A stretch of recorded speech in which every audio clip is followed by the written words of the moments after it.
I moved out here in 2011. I moved around, training at different gyms for a while. It took me a long time to find the right coach. I was training a friend of his down here at Ruka. He shot me a call and came on down. He felt that I had something that he can gain from. He can actually get something off of me. And I felt that I had a real fighter in front of me.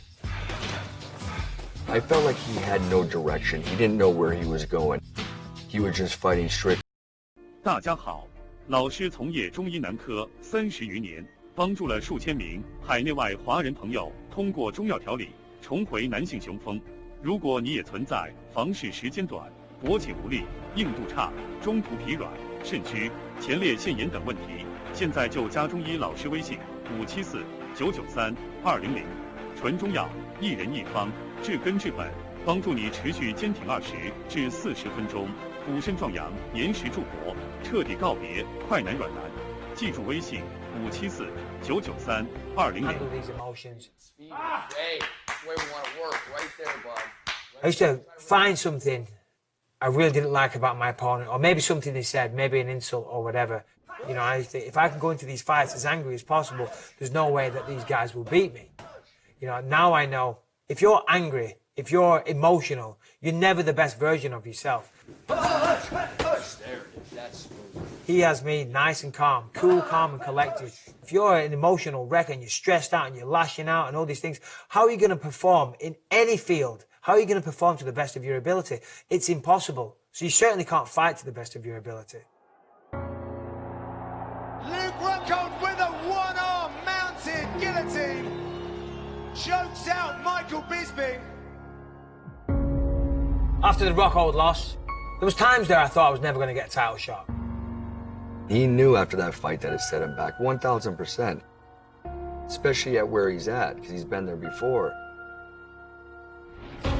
Before that fight with Rockhold, I did an interview with a journalist, and he actually said to me, "This is it, right, Michael? If you don't win this fight, you're never going to come close to a UFC title fight ever again. Basically, this fight is make or break for you, Michael." I said, no, it's not. I'm going nowhere. And as long as I can still train and perform like I know I can, then I will continue to try. He's not just showing up for a paycheck. Michael Bisping loves to fight, and he still truly believes he can be the middleweight champion of the world. I know more than anybody. I've had my setbacks, but trust me, I'm still working. I want this more than anyone. I will be the champion one day. He hasn't left his mind yet. He hasn't forgot about that. He got set back and then the whole world talks shit to this motherfucker. And he's just like, I'm campaigning and I'm going to continue to fight till I get to that world title. It's in his mind, it's in his guts. That's what he's going to do, and that's the guy that I know. I want to be world champion. I know I have the tools, but you have to back it up. This is the start of backing it up. That's the man that we're dealing with right there, and that's special. I'm still here. 10 years later, undefeated in the UK. Christmas Eve, I'm on the couch with the kids. Phone rings, Dana White. So what's Dana want on Christmas Eve? There we go. Anyway, long story short, he says, "Mike, you're fighting Anderson Silva." The greatest champion in UFC history. This was a guy that was doing incredible things in the octagon. I mean, that's just amazing. And again, He's out. When Anderson Silva was the greatest of all time, he was untouchable, and he was dominating the middleweight division. That is who Michael wanted to fight. Michael Bisping said, "You're all gonna think I'm crazy, but I believe my style is perfect to beat Anderson Silva." What is that? What are you doing? You trying to intimidate me? It ain't gonna work on me, pal. I always wanted to show the world I could beat Anderson Silva. Now here we are, in London, sold out crowd. nights don't get bigger than this in London. What a main event for Michael in London. And it is now or never for the perennial contender if he's to get that elusive title shot. It almost paralleled a title shot. If he could have got a title shot at that point, I'm sure he would have taken it. Would he have chosen it over Anderson Silva? I don't know, I'm not sure. Because I think Anderson Silva was a key victory that he'd always hoped to be able to claim. He is testing his skills against one of the greatest fighters to have ever lived. Oh, good shots from Bisping. First round went my way. Second round, more of the same. Oh! Anderson goes down for a second. Michael's pouring on the pressure. Michael really solidified a strong lead. This is exactly where Michael wants to be going into the third round. I'm thinking to myself, just keep doing this. Just keep doing what I'm doing. And it's towards the end of the third round, my mouthpiece went flying. And, you know, I want to hang on to my teeth. Here comes the onslaught of Anderson Silva. Michael's lost his mouth guard, but Anderson Silva does not care. And as Michael was pointing at the referee and asking for his mouth guard back. Oh! Jumping knee! Michael goes down! But that is the buzzer. When he got hit with that flying knee from Anderson Silva, it was, oh man, it's all going to end. And once again, you know, Mike gets so close to that crowning achievement, and it's going to be taken from him. He made that one mistake, and he's going to regret this forever when he comes back to watching it. And then as I'm watching the fight, he's not out. He's not giving up. Anderson Silva is convinced that this fight is over, but Herb Dean is saying it's not. As the knee lands, the round ends. So I'm on the floor. I was knocked down, certainly, but I wasn't unconscious. I remember I'm holding Mike by the arm, and I'm walking him back to our corner to sit him down. He's got a cut here, a cut here. He's got cuts all over his face. I just told him, look, I said, listen, we're winning this fight. And within that 60 seconds of getting knocked down, sitting on his stool, getting stood back up and the fight starting again, he'd managed to regroup and immediately start to put pressure on Anderson again. Michael Bisping is not giving Anderson Silva an inch here. In that moment right there, you get to peer into the heart of Michael Bisping and see how badly he wanted it. What he's made of as a competitor, as a mixed martial artist, as a man. It could be the most impressive thing Michael's ever done. Michael's tenacity shows through again, and he puts on 10 more minutes of pressure for Anderson Silva and gets the victory. Michael Jones Bisping!